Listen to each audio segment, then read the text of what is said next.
বন্ধুরা, তোমরা কি কখনো প্রথম দেখায় কারোর প্রেমে পড়েছো? ঠিক এরকমই আমার সাথে হয়েছিল। মাফ করবেন। এটা হলো সেই দিন যেদিন আমি ওকে প্রথম দেখে আমার মনের ভিতর ঘন্টা বেজেছিল।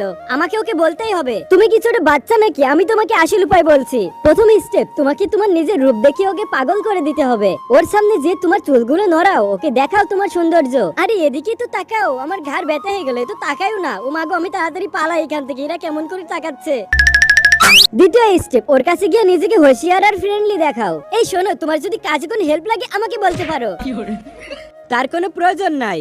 আরে সমস্ত উপায় যদি কাজ না করে, লাস্ট একটি উপায়ই আছে, এটা অ্যাপ্লাই করো। তুমি বৃষ্টিতে ভিজার নাটক করো আর ওকে ডাকো, তোমার কি এই ছাতাটা লাগবে? ধন্যবাদ। এবার আমাকে ভিজে যেতে হবে। কত জোরে বৃষ্টি হচ্ছে, কিন্তু আমার কাছে ছাতা নাই। ওর কাছে ছবি পাঠাই, এখনো আসলো না। মনে হয় ও আমাকে পছন্দ করে না, শুধুমাত্র আমি একটু বেশি বেশি করতেছিলাম। আমার দেরি হয়ে যায়নি তো?